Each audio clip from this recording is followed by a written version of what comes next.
Good morning, listeners, and welcome into episode 17 of a New Era podcast. My name is Hanson, better known as Fryddy Online, and I am here today with my dad, the one and only OG Frid. Dad, would you like to say hello to the listeners this morning? Good morning, listeners. The one and only, huh? I guess. Dude, that intro's just starting to roll off the tongue for me. It really is. Like, some mornings I have it shitty, but that one, there's no coffee in me yet, and that one was just rolling. Nice. Yeah. I mean, good morning, listeners. And probably gonna sound much like we did last week, but again, our sports teams are accomplishing greatness, and yeah, we saw it from all four. And I'm really excited about later in this podcast to dissect this Patriots draft and see what our future is going to be like. I am too. I'm really excited about, just listening to this draft and like getting the guys that we did. I'm so stoked for football. I wish football would start tomorrow. But we'll get into that a little later. But if it goes to tell you, or it goes to show you how I felt about it, I was super excited. I mean, even like in the 7th round or 6th round, we were making our picks. I was like, fuck yeah, man, that addresses a need. Like, let's go. Like, I put something on Twitter. I was like, oh my God, so this is what it feels like to actually have a team to draft like a football team, like a good football team for the last 20 years. Like I love Belichick and all, but it was different. It was really different this year. Yeah. But we'll get into that a little later. I'm looking at the back of your wall there. You're missing a jersey. Is that because you wore it too much this weekend? And yeah, I wore it. I just haven't put it back up. It's right. It's over there. I just haven't put it back up on the wall. Gotcha, I realized every game this series in which I've actually worn the jersey or just at least had it in my hand at some point during the game, the Bruins have won. The only game I didn't do that was game 2. Watched that game, kept the jersey on the wall completely, lost that. I was like, what the hell? Well, didn't really wear it. Didn't wear it for game 3, but it was coming down to the end there. It was like 3-2 and it was tight. So I took it off the wall. I held it for a second like the end of the game.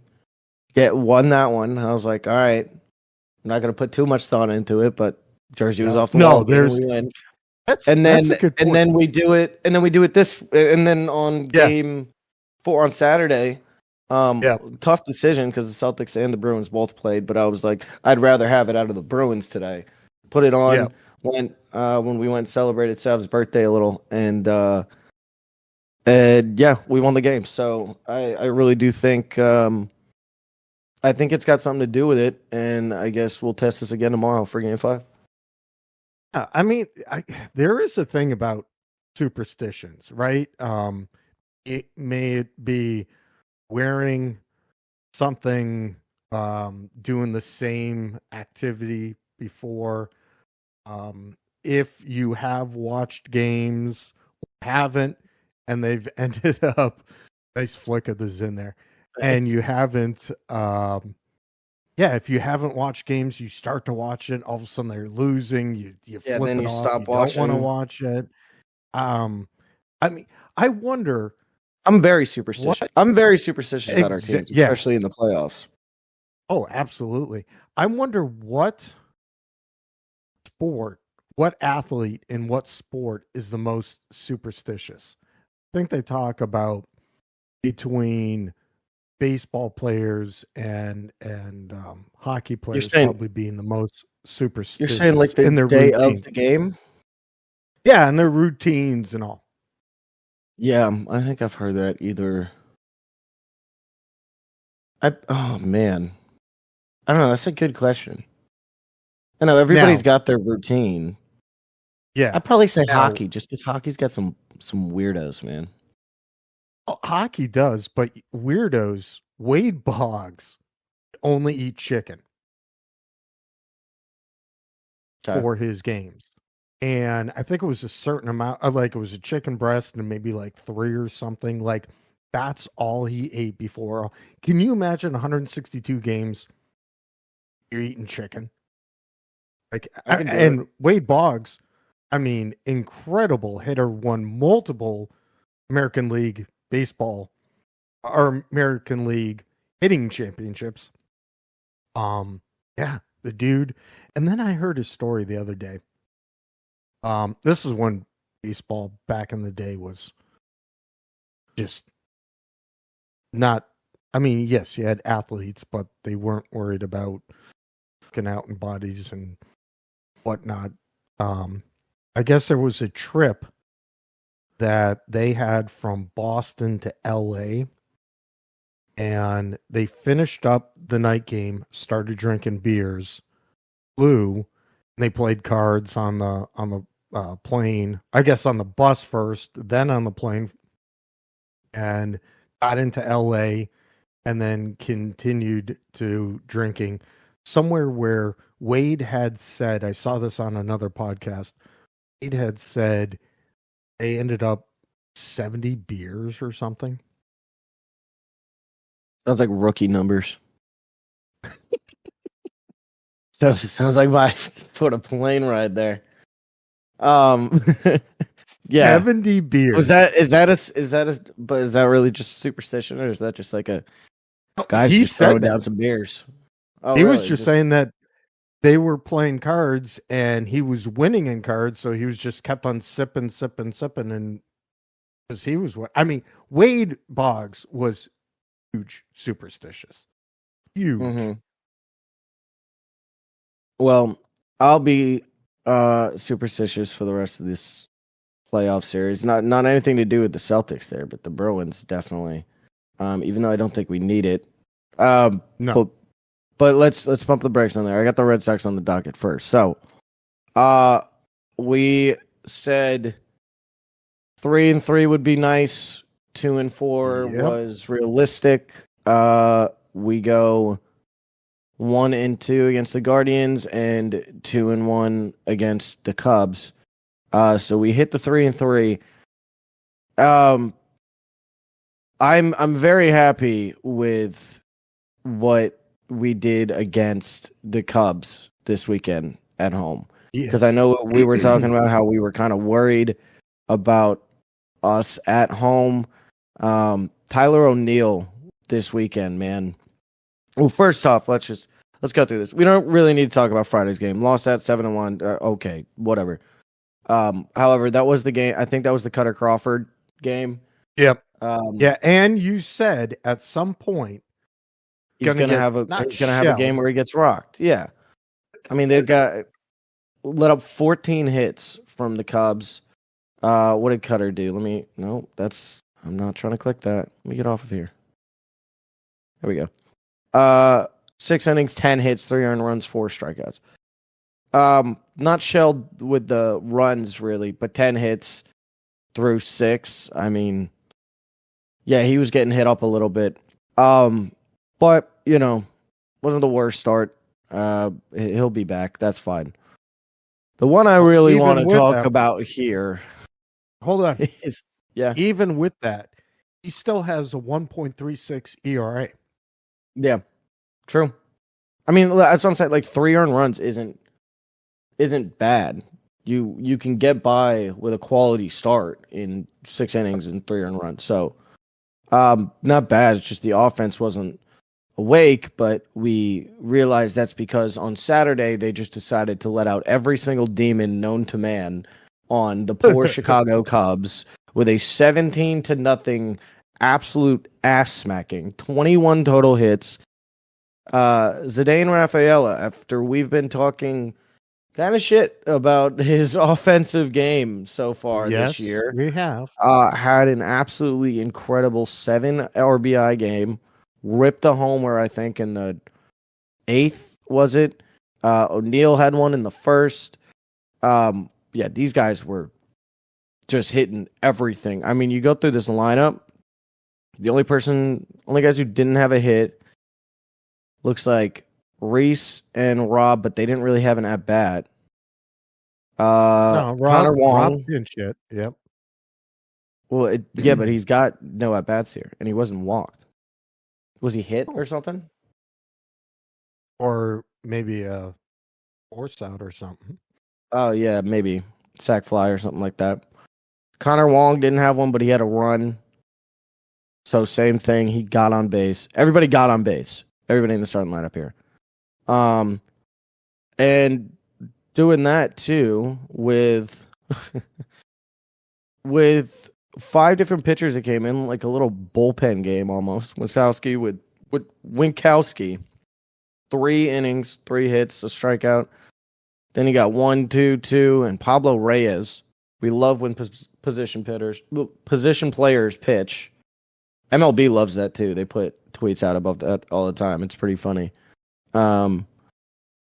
Yeah, that was great. What a way to come back after losing on Friday night, and then last night on Sunday Night Baseball, saw a tweet that Tyler O'Neill was ready to go home. He didn't want to play any more extras.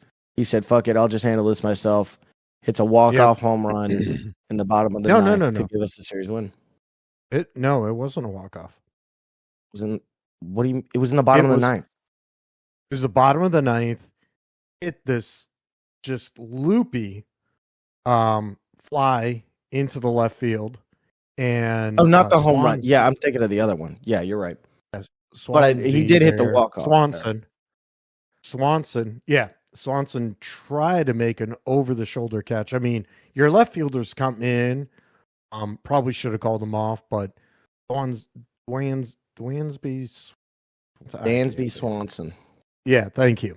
I mean, very talented. He was right there. He had it in his mitt, popped out, and then Connor Wong, speedster that he is as a catcher, comes in for the final run. Yeah, I'm seeing that now. Yeah, and boom, and then that's the game. So yes, it is a walk-off technically, Dad. It is anything in the bottom. Anything in the bottom of the ninth is technically a walk-off. I'm just correcting you. It wasn't a home run. Yeah. Okay. Well, just like that. Don't let's not bat an eye or anything. The Red Sox are third in the AL East right now. Yeah, and there were 2 teams in the AL East below 500, neither which called the Boston Red Sox. Now, yes, the Yankees and the Orioles right now are flexing some muscle, going 19-10 and 17-10. Only 3 games back though. I'm not calling that flexing muscles. Wow. So good stuff. They're continuing to play good baseball. I just canceled out of my tab here, so I don't have the schedule. Here we go. So we have a day off today. Seems like a trend. This happened last week too, I think. Yeah. And we have another home series here against the Giants. Tomorrow, Wednesday, and Thursday. Then on Friday, we go to Minnesota to start a 3-game series there. And then, we have another off day on Monday next week. It's like they know. They gotta keep the day open so we can just talk about it. This is rather encouraging because the Twins suck and the Giants cannot hit at all. I mean, they can, and they can put up 3 runs. But this is a good week schedule ahead of us. What do you give us record wise? I think it's going to be 4-2. I think San Francisco will pick out 1 at home, and Minnesota will 1 at their home. We'll win both series. Yeah, I think I'm right on board with you there. 4-2. I think that's the first week we've actually had the same record prediction. We've been off by 1 every week. This is the first week we're both nailing the same 4-2 here. That'll put us at 20-15. Am I doing that there right? You are doing it right. 35 games, not bad. And then that's good because next week we'll have a series with the Braves. Played the Nats. You look ahead a little bit. We got Rays. There's an AL East series. Rays again. Orioles end of May. Yeah, good stuff here, and it'll be a real test. I want to see us go 4-2 this week to show that, now that O'Neal's back and everything, that we're kind of back on the right track. And then depending on how this week goes, if we go into next week 20-15, that series, I say series, it's 2 games. But those 2 games against the Braves are going to be a real test for us to see a nice benchmark, because we know the Braves are good. So I loved last night and the other thought I just had right now is, how many more national televised games do you think we'll start to see us having? I mean, I love obviously watching our local Nesson broadcast and listen to you and all. But it was great getting a national televised game and listening to Kurt and Smoltz and all those guys and Tony talk about us, and they were talking about the pitching. They did a huge thing on our pitching, and Bailey coming over here. I guess the Yankees wanted Bailey as their bench coach. Really? They thought that high of him, but they were talking about our pitching. Not a big segment, little segment on the pitching. Showed up the ERAs of Crawford. That's how I knew. Still 1.36, Tanner's 1.86 maybe, or whatever it was. They're talking about how Whitlock will be back, Bello and Pavetta will be back shortly. Pavetta first, and then followed by Whitlock, and then Bello right around the corner. And they had said, is this, I think Tony asked, is this going to continue? And they said what we said last week. We're at the end of April. We're heading into May. And the Red Sox are still good. They can see this pitching staff continuing to be this awesome. Yeah. You talk about national televised games. I mean, I'm just looking ahead here on the 18th. I'm just thinking of Sundays. I think they do Friday Night Baseball on ESPN too. So I don't know which ones out of our Friday games are, but 18th against the Cardinals, that's a Sunday. We have the Sunday night game there. We've got one, where is it? 15th of June against the Yankees. That's Sunday night. We've got, there was just another one that I just saw.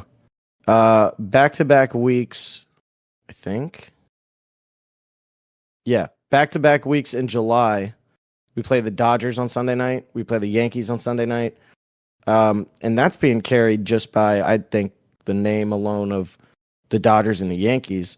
That's not considering that the Red Sox are good. So I don't know. You wonder if we continue to, just play at this pace and, be a threat in the AL East. Maybe some of these games get flexed up a little bit towards the end of the year. And we could see them a little more on national television, which they have deserved so far. I mean, they're playing well enough that they're a fun team to watch on Sunday night, as we can tell from last night's walk-off single. So, good stuff from the Red Sox, continuing not to disappoint. Obviously, we're nowhere close to be looking at like wild card or anything like that. But if we were to, we're still 100% in the running there. So, a lot of ball left. We're the 6th best team in the American League right now. Yeah. So that's right in there with the wild card. A lot of ball left, a lot of season left, but through almost 30 games, not too bad. Doing all this still with a 5-8 home record, 11-5 on the road, 6-4 in the last 4 or in the last 10, and only 3 games out of first place. So good stuff, Red Sox. Keep it going. I want to do the too early MVP. Who would you say is the MVP right now? Jared Duran or the whole pitching staff. One of the two. I was thinking Tyler O'Neill. It could be Tyler O'Neill too. I took him out of it just because, you know, he was hurt for a little bit, and Duran's just been there and been consistent. And we're seeing a side of Duran that we haven't seen in years past offensively, where he's a threat, and we can. I'd feel fine putting him anywhere in the lineup, but just where he's hitting and what he's doing, this is really great stuff out of him. I'd be fine with O'Neill too. I saw a stat this weekend. I think it God, I wish I sent myself the tweet, but it was something like in all of last year, I believe, Tyler O'Neill hit 9 home runs, and this year took him 75 at bats to hit 9 home runs. At least Tyler O'Neill, if he's not the team's MVP, he is the best pickup we got. Yeah, best addition, most impactful addition. Yep. Biggest surprise. I mean, you could go down the list. He's got a bunch of stuff to his name, I'd say. Well, again, biggest surprise could be Jarren Duran, our fave. Biggest surprise could be the whole pitching staff too. I mean, absolutely. Jarren's triple yesterday was, I mean, it was a stand-up triple. It's something about him, man. Like, he is so fast. He's so fast. It's just when he gets on base, it's just electric. Like, he's so quick. He's such a dynamic player. And you love to see it because he's so fun. He's really so fun. I might need to get a new Red Sox jersey soon, and it might be a Jarren Duran one. Oh, I would, yeah. So this is going to be a good segue. I'm just going to say this. It's interesting how the team plays different when certain players are producing or doing well. In the case of baseball, when Duran gets on base, his speed just electrifies. I think the rest of the team can play great corner outfield right now or center field. His outfield has increased, leaving Rafaela to play shortstop. And then, just being on base. I mean, again, that triple he hit was incredible. And I'm going to segue us into next talking point would be the Bruins and how I just think the Bruins play so much different. Jeremy Swayman. Well, Jeremy Swayman is now 7-0 against the Leafs this year, allowing just over 1 goal a game. He's got a save percentage of like 96, 97%. Let's put it bluntly. Jeremy Swayman is the Toronto Maple Leafs daddy. That's what it is. Yeah. I've been so ready for this segment because, oh my God, after the game on Saturday, I was on a rampage on Twitter. Toronto Maple Leafs Twitter must fucking hate me right now because, oh man, I was loud on Saturday. I was posting shit everywhere. I have something on there right now. I think it's my pinned tweet. It says 3-1, Bruins own this pathetic franchise, ended on Tuesday, see you in Boston. That was all. That was my tweet on Saturday. Because we are just playing so well. You almost can chalk up game 2 to just a fluke. Let's talk about it. So Wednesday's game. Technically, we had 3 games last week. We did do the podcast during game 2. Maybe that was a bad thing now because, I mean, we got off the podcast. We were up 2-1, end up losing that game 3-2. We might just be a bad jinx, as am I when I name our fucking podcast something about our teams winning because then what do you know? But the Celtics and the Bruins, then they're lost their game 2. So I will no longer ever name a podcast anything about us winning. I think I've learned that lesson at this point. But it doesn't matter because we come back in game 3. What are you gonna name this one? Just do air podcast. We talk about games. Yeah, I don't know, like episode 17, untitled. I don't know, something broad. But we lose game 2 at home, the one that we talked about live. Did that one live and got through. Game 3, first game in Toronto. You got to get that one. You got to get home ice back. and they did it.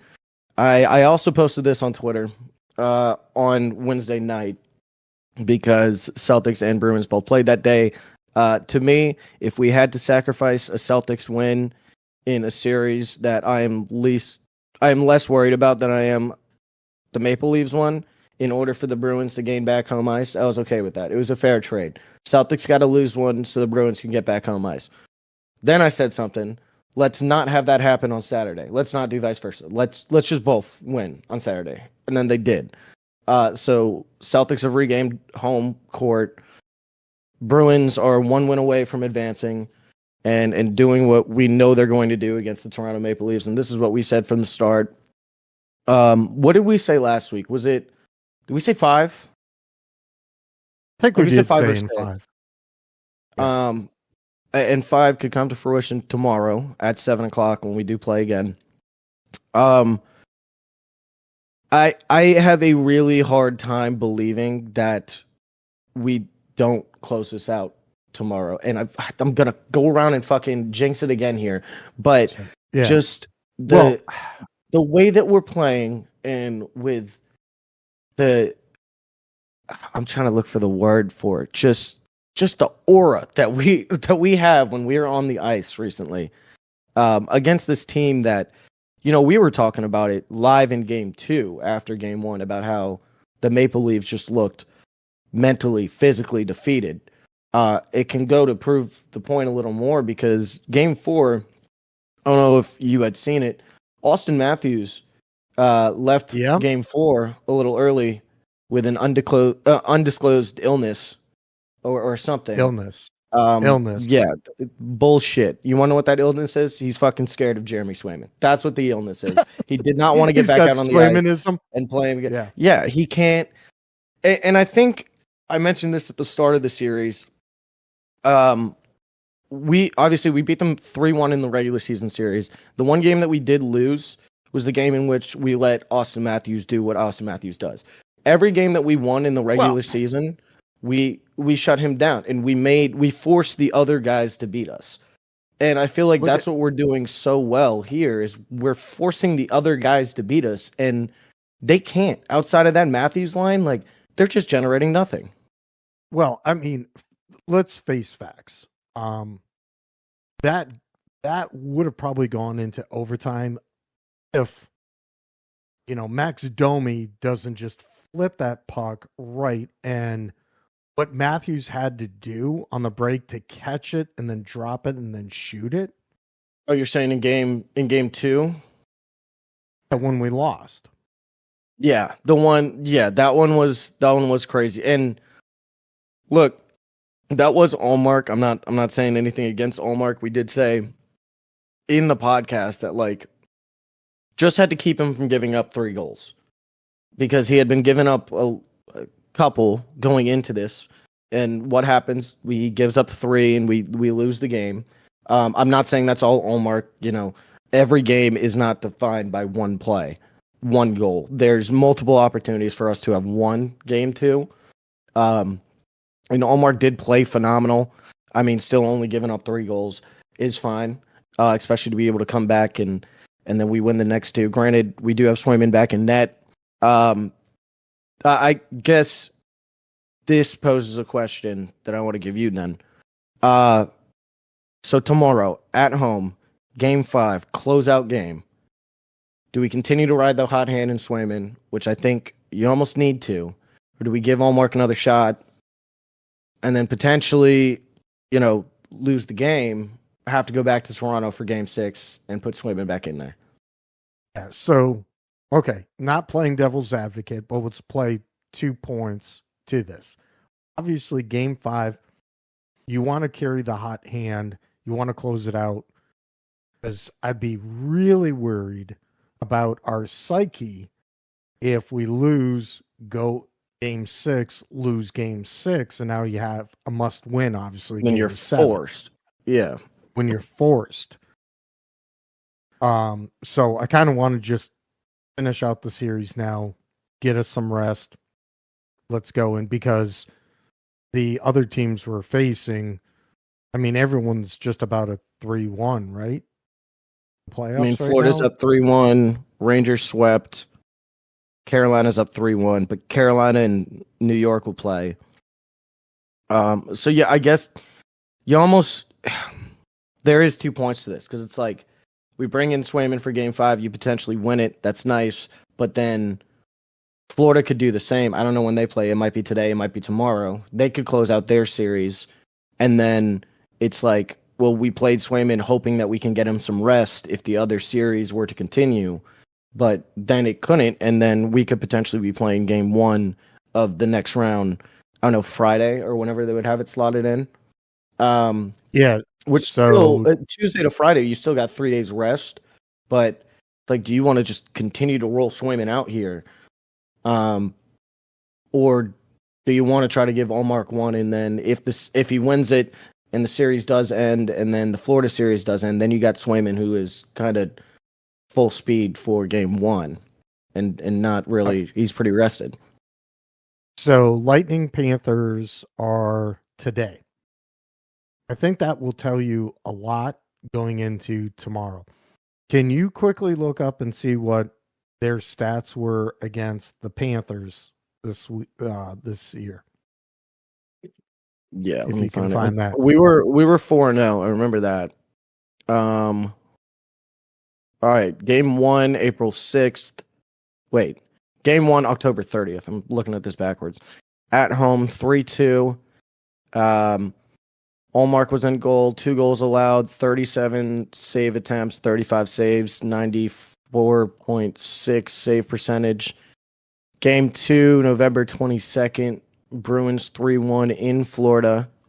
Allmark in goal, 28 out of 27 save attempts, 96.4, 1 goal allowed.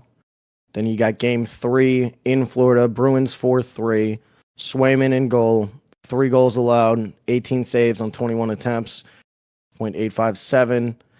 And then April 6th, OT game, 2-3 Boston in Boston. And you had Allmark in goal, 28 for 30 in save attempts, 2 goals allowed, 93.3 save percentage. So Allmark played 3 out of the 4. So that just helped me out. This is what I think is going to happen then. Which will be completely, out of the norm. And what the hell are you doing with your goalie tandem or your goalies throughout the playoffs? No one will ever see this coming. We're going to play Swayman tonight to finish it off. Or tomorrow, sorry. And then it's going to be some heavy practice going in with Allmark starting the Florida series. The Game 1. Yeah. Yeah. Yeah. Does it switch up your game plan there if Tampa somehow pulls off a miraculous 3-0 comeback? Yes. If Tampa wins tonight, you put Allmark in tomorrow night to get some shots, get some play, see if he can stand on his head and will us to a win. And then he's got momentum going into Game 1 against Florida since he's won more against Tampa games. at that point, you're saying? No, because I was saying, what would it change if Tampa comes back and wins this step? Now, keep in mind, if that happens, this goes 7, and we're going to have 5-6 games, 5-6 days in between Game 5 and then Game 1, potentially. Yeah, I think if Tampa does come back from this, makes a miraculous comeback, which, obviously, previous back-to-back Stanley Cup winners. Cooper's a great coach. He can get them fired up, potentially. If Lightning go into Florida and win tonight, yeah, I'd be really worried if I was the Panthers. Because you got now a hot team. They're going back to Tampa. And they'll be flying. Yes, they needed that win the other night, and a 6-3 win they had. I think up 3 early too. Early. Yeah. They jumped on Bobrovsky. If Allmark does play, I think it all depends on tonight. I think Jim is looking at tonight. If the Panthers do win, yes, we got to finish the series, put Swayman in. And again, as I said, heavy practice and get Allmark in for game 1 against the Panthers. I think he's looking at the matchups as we're going with the goalies. And you can do that with 1A and 1B. Though you can. It's just who you feel more comfortable comfortable with. You can almost say that we're 1 and 2. I mean, Swayman is just showing He's off. that good. And again, the team just plays, and watching the games, team plays so much more looser, I think, with Swayman in net. Mm-hmm. They definitely do. And offensively, it seems like, well, loose. That's just the proper term. They're playing as if, fuck, if we make a bad pass and they get a breakaway, you don't need to worry as much because you got a brick wall in net. You can recover. If you're down 1 early, that's fine. You're still thinking you're going to put 2 or 3 in, and if Swayman lets in the 1 early, it's like, well, that's going to whip him into shape. He doesn't want to give up another one later on into the game. It's like I really think in order to get to Swayman and get to the Bruins in these playoffs with Swayman in net, you're going to have to jump on him early. You're going to have to put in 2, maybe 3 in the first and hope you get under his skin a little bit, which I don't think a team has really been able to do all year. I don't think they've been able to really do that to Swayman. He just looks so comfortable out there. The defense plays so well ahead of him to make him feel like he's just got another wall. That was a point your mom made during the game as well. She just said defensively, they just box in everyone. The rookie, Mason Laurie, looked incredible. Oh, yeah. Defensively. Oh, yeah. He looks so... that kid looked fantastic. Yeah, I mean, all around defensively, they look to be able to stop any puck and get a great outlet line pass to, I mean, how many times did we see that to Pastrnak? He's kind of stopped doing these like weird, I'm going to score like an unbelievable. Yeah, he wants to get cute. Kind of, yeah, between the leg, little pat or goal and all that crap. Just keep with the one-timers that both he and Marchand had on the power. That's our power play. Oh my God, our power play. Power play, and not even just that, but you mentioned Marchand. Captain doing what Captain needs to fucking do. Game 1, it came in a little slow. Game 2 was there. We lost that one, but these last 2 games, Marchand has been an absolute fucking pest. Toronto has no answer for him. They really don't. And you mentioned Pasta trying to almost do too much. That's just got to be so deflating for Toronto. You were in a playoff series for 4-year season, and Pasta's using this like fucking shooting practice. Like when the best player on their team, arguably one of the best players in the East, is treating this like a shoot around, and you can't neutralize them. You're still losing these games. Like, what do you do? You bring up the captain, and he's playing on his number 1 line. It is going against their number 1 line. Yes, he is scoring. He scored on the power play, but yet that with him, Charlie Coyle, and Hennon really checking their number 1 line rather than looking to score using and your second line, your Zacha, Brusque, and Pastrnak as your scoring line. And obviously line 3 doing quite well. And line 4, I mean, Pat Pat Maroon. Maroon. Thank you.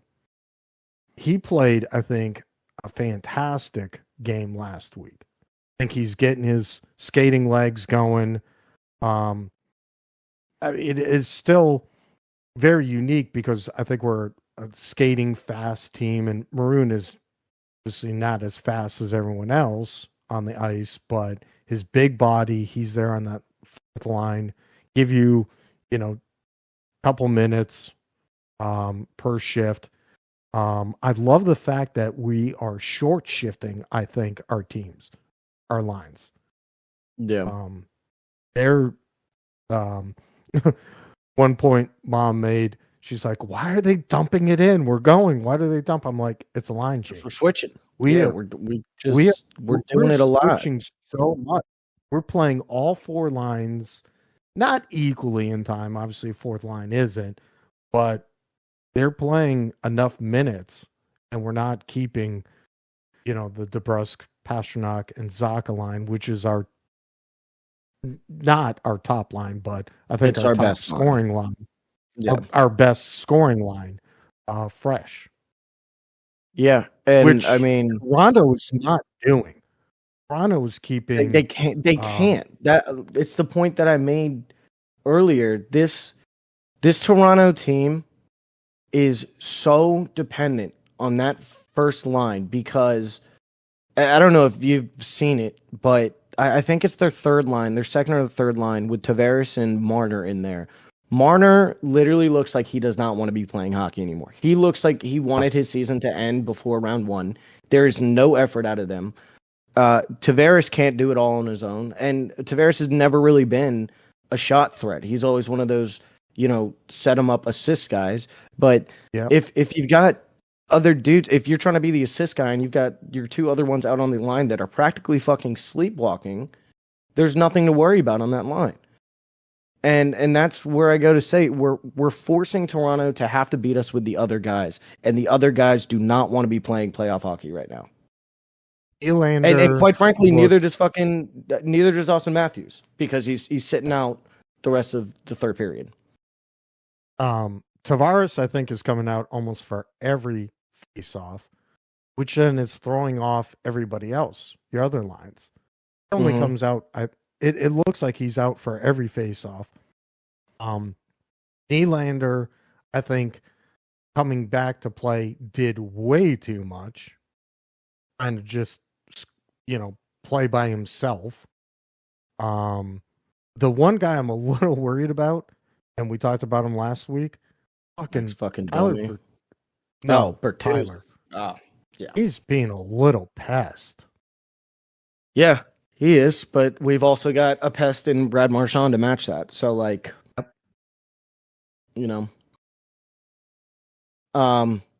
but all in all, it's been a great series so far. They're playing well. Give me a score prediction for tomorrow, Dad. If we got, let's say Swayman's in that. 4-1. And Allmark? 4-3. Okay.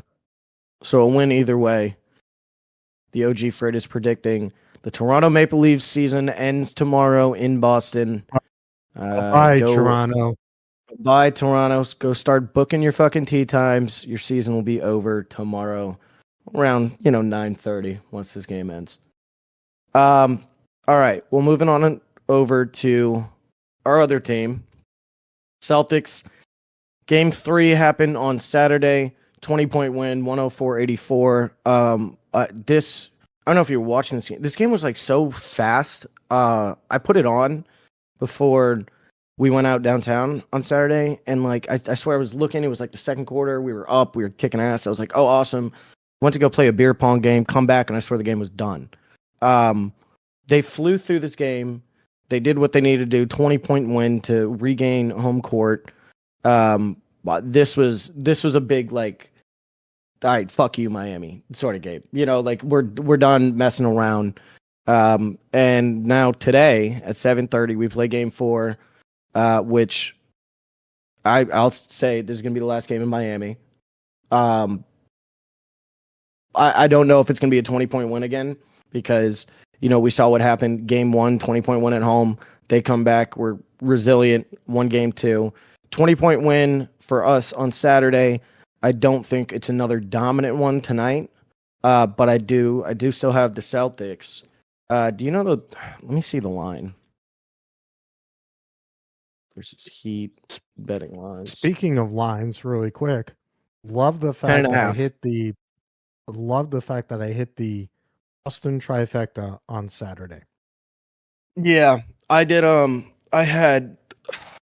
wish I put the Red Sox in it, but I put Carolina, Hurricanes, Celtics money line, Bruins money line.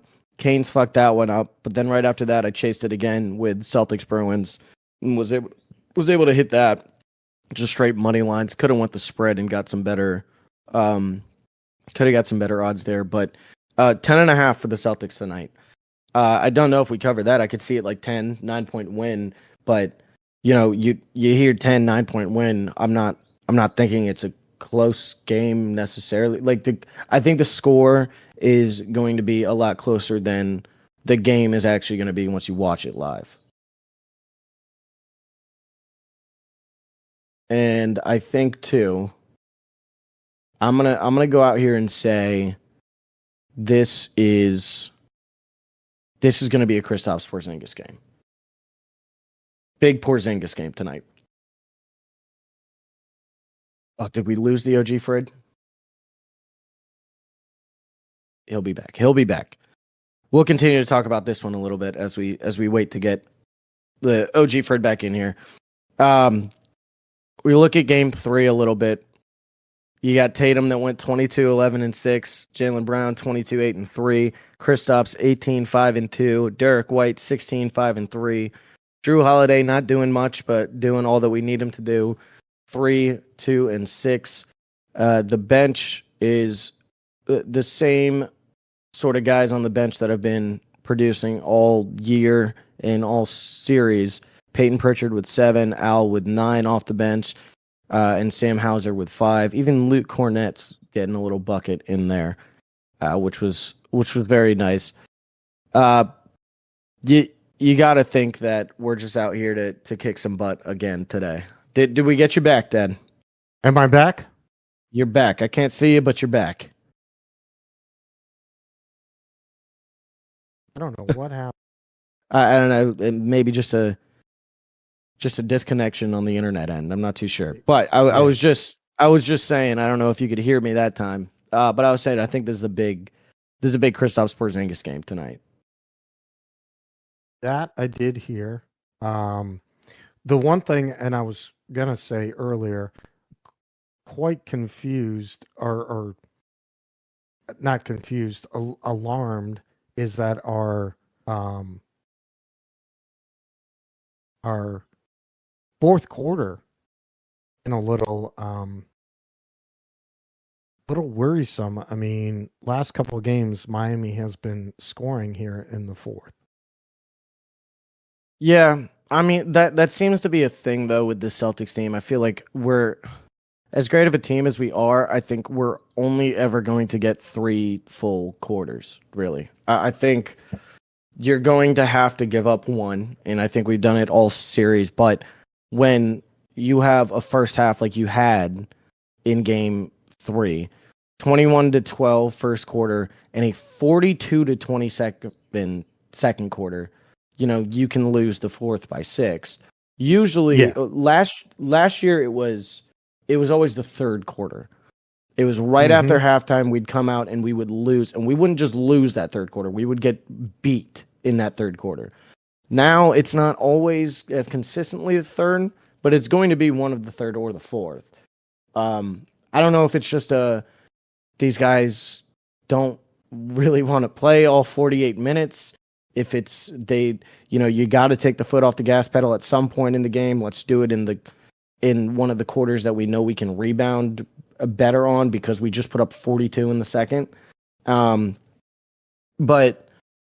I don't think, especially in this series, I don't think it's anything to worry about here. However, if we play a team like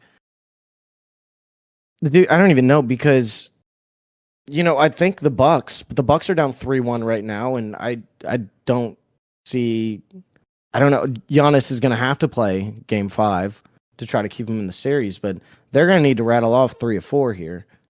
And I don't see that happening.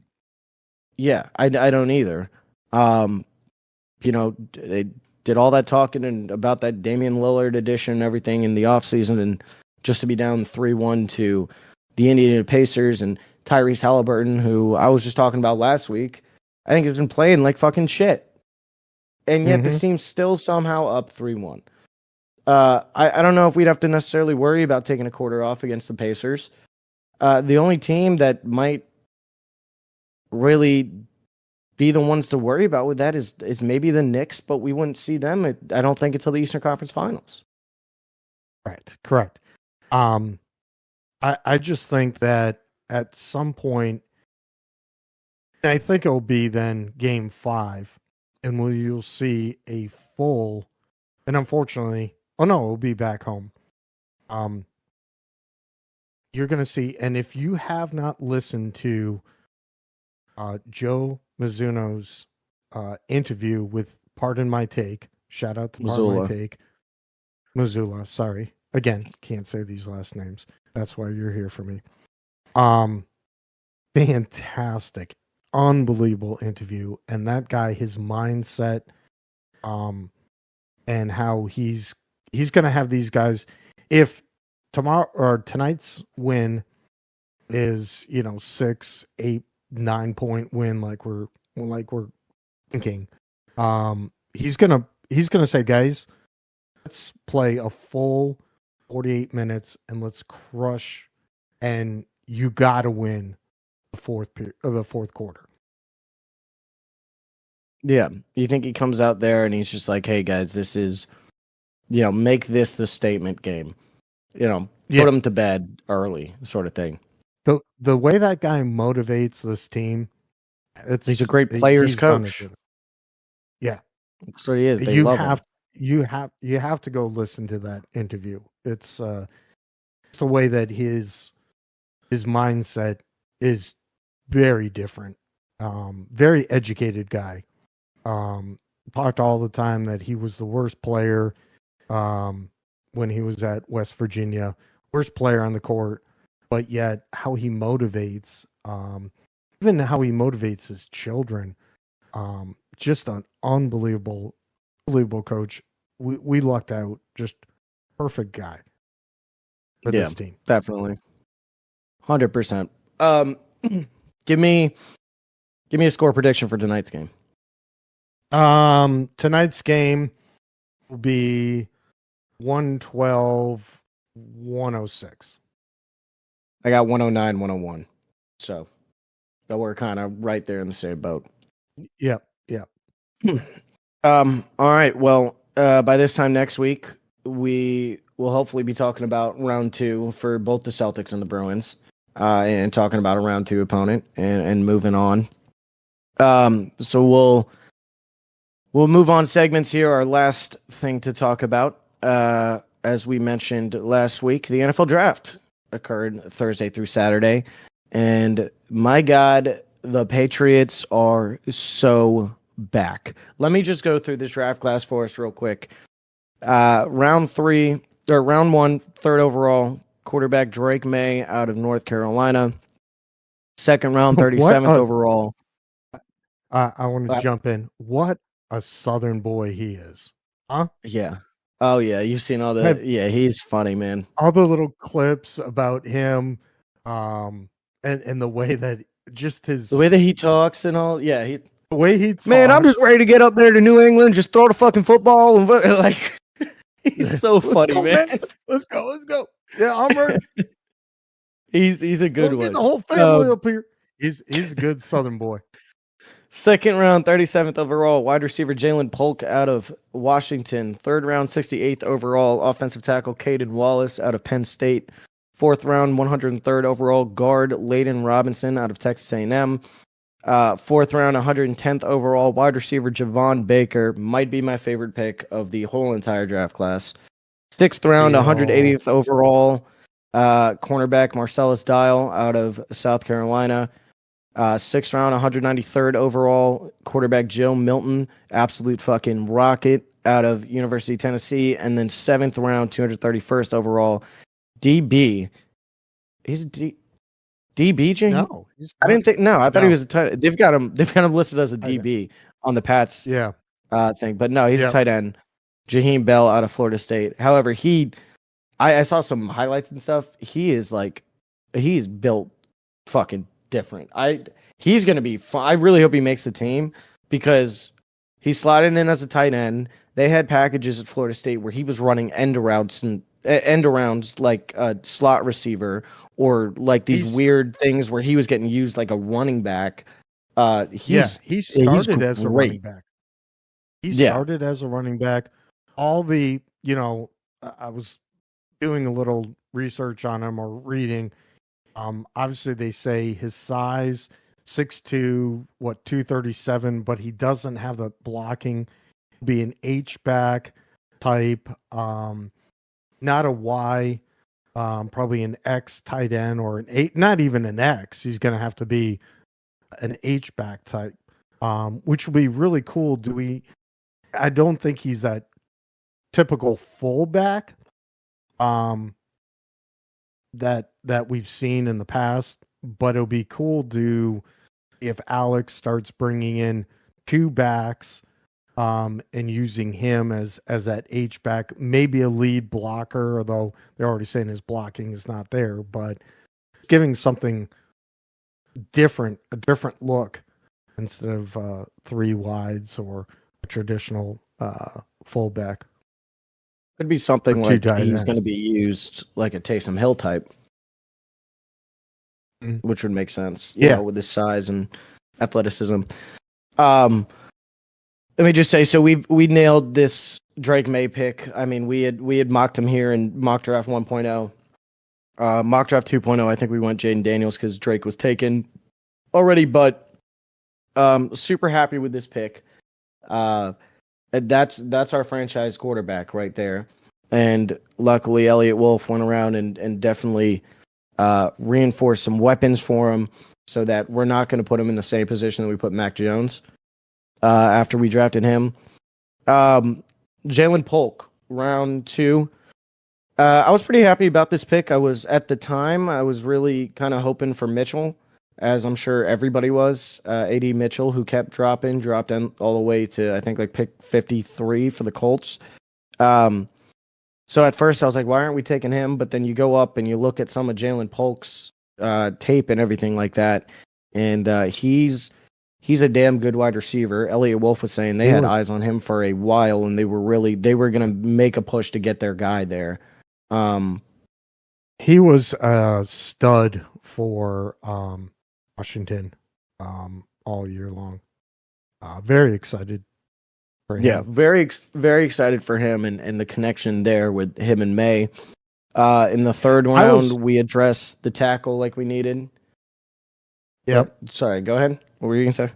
I was going to say, third, and then we go into the fourth and picking up the guard, which we need versatility. We need backups there.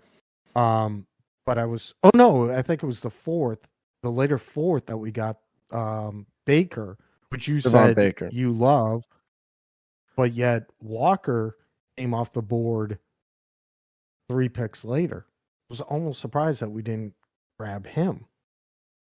Yeah, I know. I'm sure Drake was making a push for it. However, I think like if Baker was off the board, I think we'd take Tez there. But I think just the value of Javon Baker in the fourth, you had to go and get him, and he is explosive.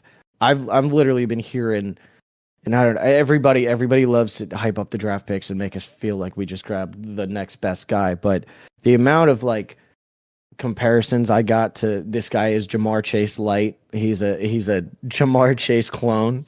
Was super.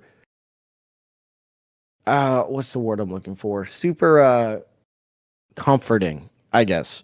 And not to mention he's hilarious. His quote after he got drafted, I don't know if you saw this one. He said, "No.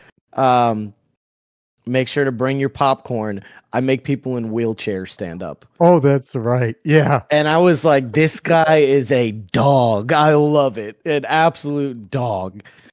Um, skip over the fifth round because we didn't have anybody there. Marcellus Dial. I don't know too much about him, but like we talked about last week, we'd be fine just taking any depth in the secondary. We always tend to do that, and obviously like him enough. Joe Milton. I didn't really understand this pick. I like it though because there's a lot of upside here. He's kind of like a project quarterback. Definitely going to be better than Bailey Zappi. I think that move right there signifies Bailey Zappi's not he's not going to make the team. We'll take on Drake, Joe, and Jacoby, and Bailey's going to be gone. But Joe can even come in there as kind of like almost a specialist quarterback. If we're down 4 points and we're on the 30 and we got one snap and you just need to check it, Drake, get on out of here real quick, buddy. Let's get Joe Milton in there to throw a freaking NASA rocket to the end zone, and see if we can catch those. It is a little bit too bad that he's already coming out, unlike Cunningham last year, who was willing to take on another role and play another position. Joe already said no to tight end. I mean, his frame at 6'5", 35. It would be cool if we make him the next Taysom Hill. Yeah, could you imagine? You get him out there on a little double pass out to the tight end, and then everybody's like, "Oh, he's going to take a yard," and then nope, our tight end just throws it 70 yards. That would be interesting, but I'm fine with him staying at quarterback. Even if it's obviously the guy's not going to start, and we're not going to see too much from him this year. But I mean, you just look at last year where we were 4-5 games in, and you had experienced both quarterbacks on the roster, and neither of them were good. I think this was a pick not as a need. I think this was God forbid, Drake Maye, Jacoby Brissett, everybody else does not work out here. We need to have some sort of reliable backup plan at quarterback that isn't Bailey Zappi anymore. And I think fits that. And I think what it says, too, is looking at too early for next year's quarterback class, and they were just, Elliott Wolf was like, see anything. Yeah. No, and I don't like next year's either too much. Yeah.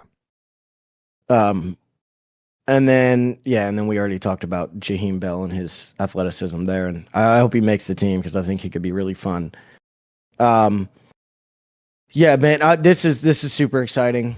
Like I think I told you earlier that in the week it was nice to finally see a draft in which we're not trying to take fucking diamonds in the rough for all 7 rounds. Elliott Wolf went out there and he drafted to our needs, drafted like a real football team, addressed the biggest one in the quarterback at pick 3, and then the next 4 picks after that were all picks in order to reinforce that offense for Drake with offensive line help and wide receiver help. So we got 2 wide receivers here. Who do you think makes a team? Who makes up this wide receiver room?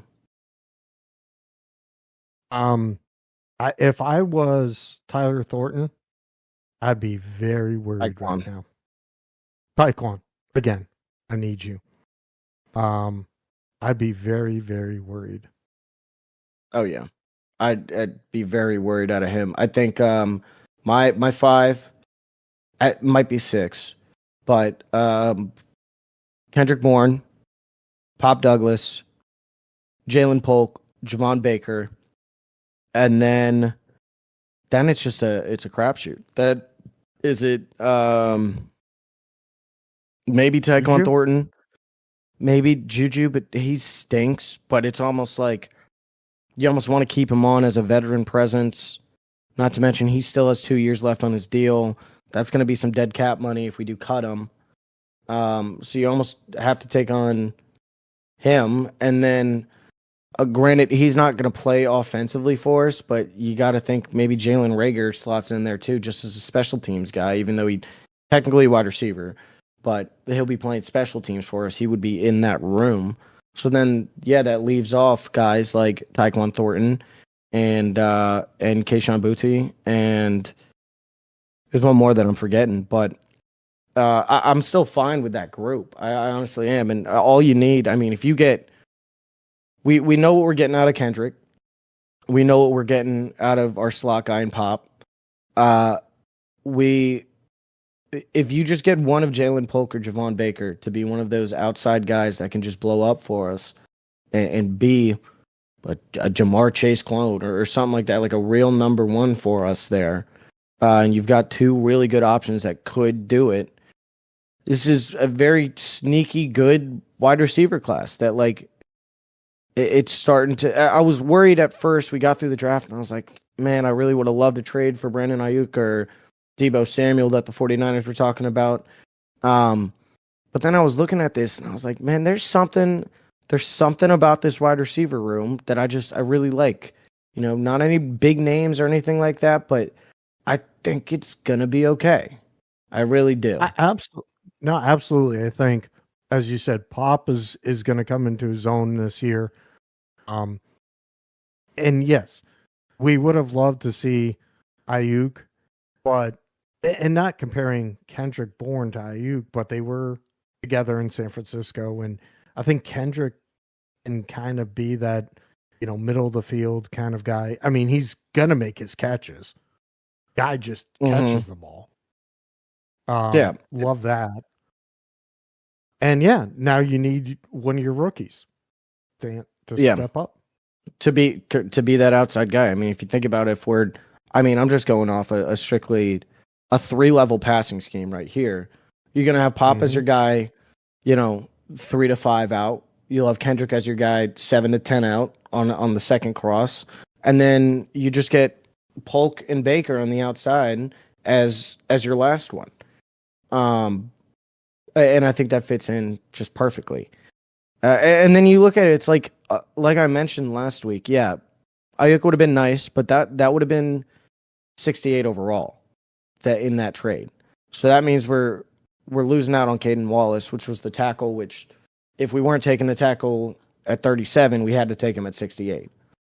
And then if not, we're going to wait till the 4th round I don't even know what tackles were on the board at 103, but whoever we would have taken would have needed to start week 1. Yeah. So I'm fine with it.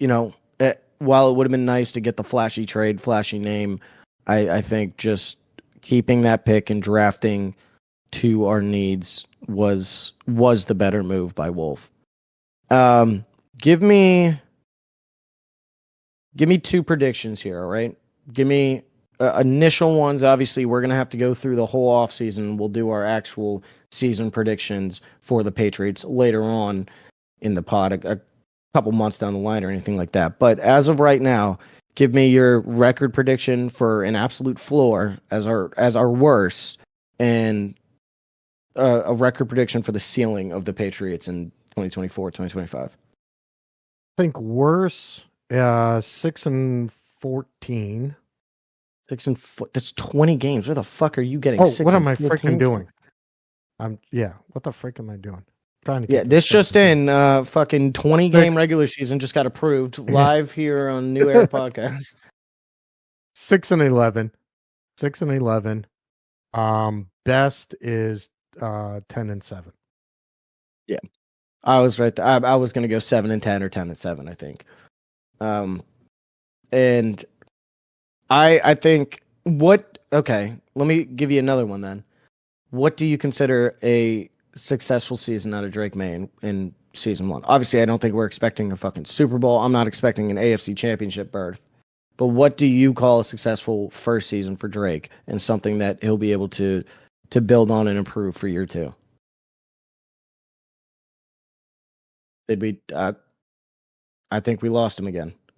What terrible timing. Well then, as we wait to get OG Frid back here, personally for me, I'm going. We can get 3,300 yards out of Drake. We can get 22 touchdowns and 11 interceptions, and we'll give him 2 or 3 touchdowns on the ground. With I don't know, maybe 300 yards rushing, 250, 300. I think that's a good floor. That's something that we can build on. In that prediction, yeah, I'd probably have us going 7-10. But it's not all going to be from the offensive end. Obviously, we're going to have a lot of defensive help there. Some of the depth that we addressed there, which the only pick that we addressed the depth was Marcellus Dial, but the defense was not the main concern last year by any means. And I think some of the guys that we brought in free agency, along with the pick of Dial and Drake Maye coming from the defensive coordinator position to the head coach, this is still going to be a defensive first team. But now you've actually got the offensive side of the ball that you can let go. Oh, we got you back here. Yeah, I'm sorry. No, you're good. Did you hear my question before you went? So you asked, what do I successful season out of Drake? Exactly. Yeah. And my response back to you was that record wise or stat wise? Give me stats and then I'll tell you what that's probably going to translate to. Record. I think probably completion percentage.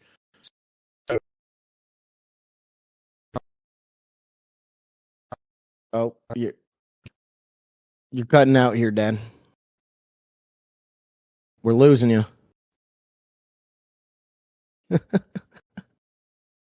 having all sorts of problems this morning. All sorts of problems. The internet does not want to work with us here. They're seeing too much success come out of the Boston sports and want to kick us while we're down here. While we wait on getting OG Frid's final answer, that's probably all the rest that we have here. I'm trying to see biggest steals and reaches. I think our biggest steal was probably Javon Baker, but I'm sure that the audience could have probably picked that up by how I was talking about him earlier. One thing I will say as we wait here, what you love to see out of a new quarterback, a rookie quarterback, is the love that he was shown for some of the other draft picks on Twitter and on Instagram after he was drafted. You get some of that love. He was so happy for the Javon Baker pick. He was happy for the Jalen Polk pick. He was calling them dogs. If you're already going to get that connection out of your weapons, that's going to be huge. Dad, do we have you back here? Is third time the charm? Oh, almost. We might be switching over to is this an Xbox? I think we're switching over to the Xbox for the rest of this one. Oh my goodness. We're right on the doorstep too. We're right here and this had to happen. I'm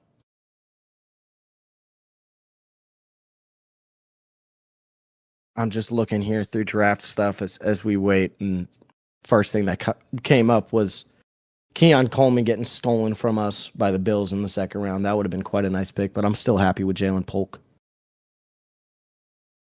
Father, are we here? Going once. Going twice.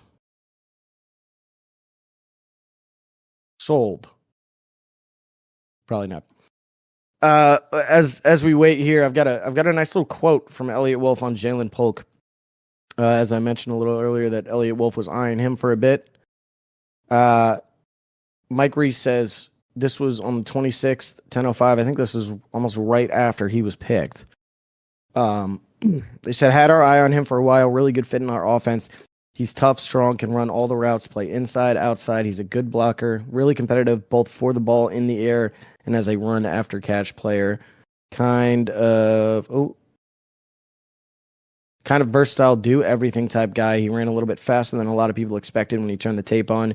You see him running by people.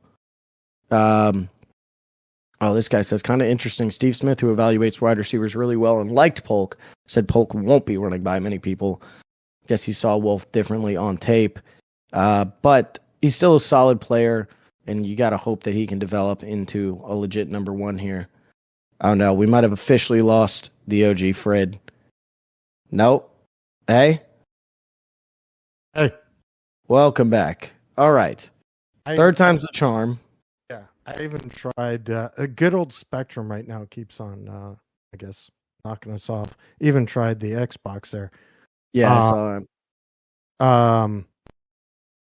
I'm going to say 20 some touchdowns, 21 touchdowns, and 15 interceptions. Okay. I went said 3,300 yards, 22 touchdowns, 11 picks. And I feel like that would translate to like 7 and 10. I feel like your prediction would also translate probably to 7 and 10. We're trying to be realistic here. But I mean, it would be crazy. But if you got some of these guys, some of these wide receivers, if they pan out, and God forbid Drake Maye throws for 4,000, that's our ceiling there. If he can throw for 4,000 and gets the offense going like that, if he's throwing for 4,000, he's probably throwing for 28, 30 touchdowns. Probably going to be slinging it a little more. I'll give like 12 to 14 picks. Still expect maybe 250 to 350 on the ground from him and rushing in 2 or 3. And that's all you need out of a year one quarterback, right? That would probably put him in a Pro Bowl. It probably would.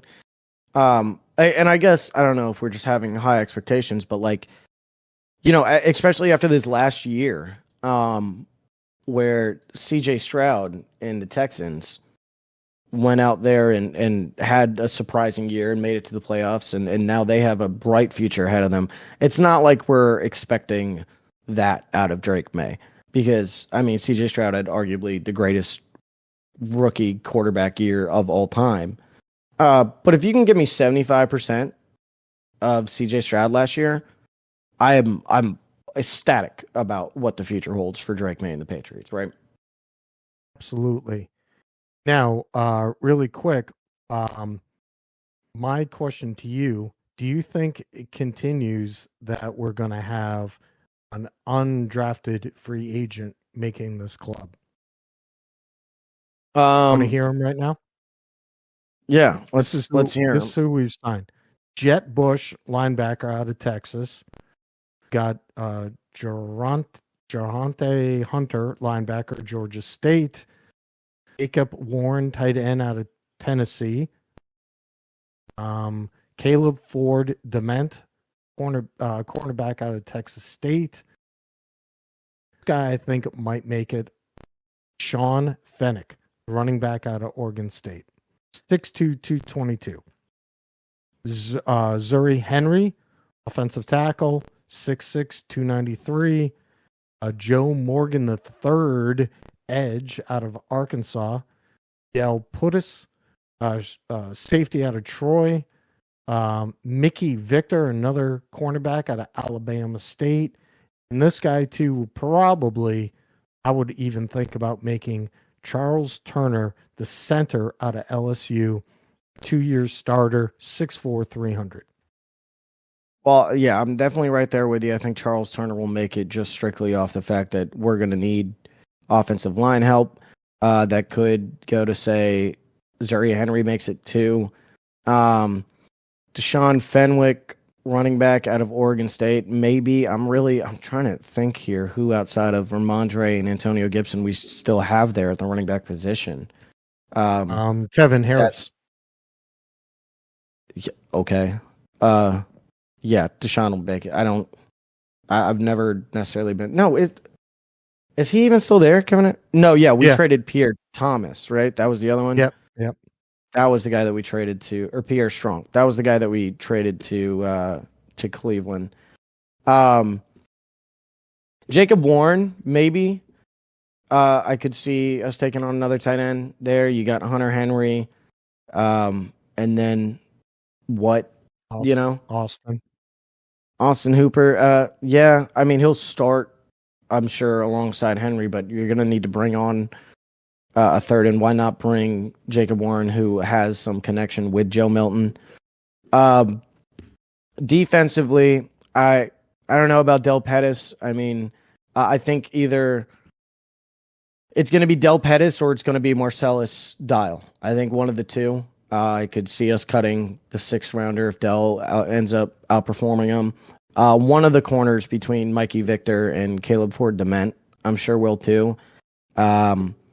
Because and I see it here on the Patriots website, they're saying, while there is some uncertainty with Miles Bryant currently no longer in the mess, there's no uncertainty. I've stated this before, and I'll continue to state it. I think Miles Bryant is the worst fucking player in the NFL. So anybody that we can sign instead of him is going to be an upgrade. And then I think it's also probably one of Jet Bush or John Trey Hunter, the linebackers. Maybe, I mean, either one of them, I think they're going to sign just because of special teams potential. Kind of like Anfernee Jennings when we drafted him. And now he's turned into a guy that we can use on the defensive side of the ball.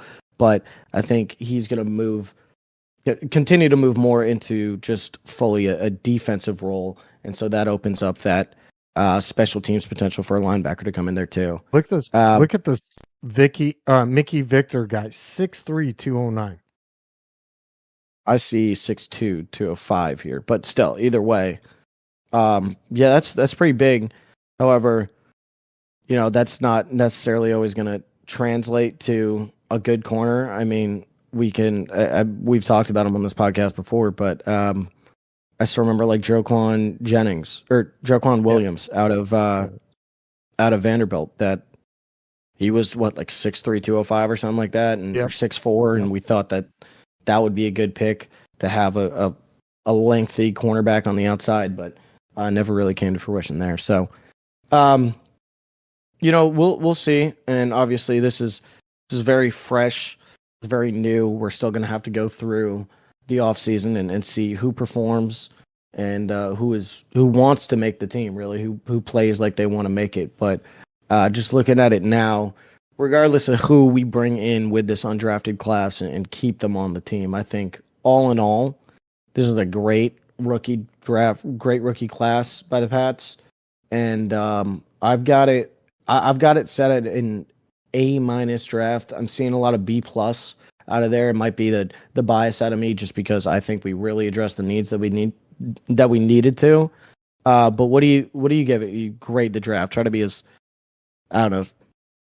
Yeah, I don't think I'm going to go. I mean, obviously, we got the needs. We drafted 3 or 4 or 5 offensive picks in a row. So need-wise, it was there. I won't say an A-. I'll agree with the experts, a B+ draft. It's going to be a storyline. Obviously, this year is what does Joe Milton do for us and the wide receiver room? Who gets cut out of there? That's the storyline. I think defensively, we're already a great defensive team. We just got to build for the future when we lose guys coming up. Going into next off season, like Matthew Judon, does he stay or is he too costly for us? But yeah, storyline offense this year, wide receiver room. Who is going to not make this team? Who is not going to make it, and who's going to be that guy for us? Who's going to surprise? Who's going to become that number one that we need? I think that is the biggest storyline. All right. Well, that'll be enough for us. We'll get on out of here. Dad, do you have anything else before we close this off? No. I guess just give everyone we're looking for some comments, some questions. How do they do that, Hanson? At A New Era Podcast on Twitter, Instagram. There's our social. We're also A New Era Podcast on Facebook. If you would like to email us, it is a new era podcast at gmail.com for any questions, comments, concerns, or funny business. We'll handle it in there so we can hopefully have some stuff to talk about and be able to bring on maybe some questions, answers, and some thoughts from the listeners too, potentially about the draft class. How about that? Yeah, let us know what you feel about the draft class. Give us your grade. Send us some emails. Reply to us there on social media, and we'll try to gather those and bring them in next week. Absolutely. And upcoming, I think we got bring on our golf expert coming up in the next couple of weeks because we've got another major. And we'll continue to just watch our winter sport teams. I predicted a double. Let's see it.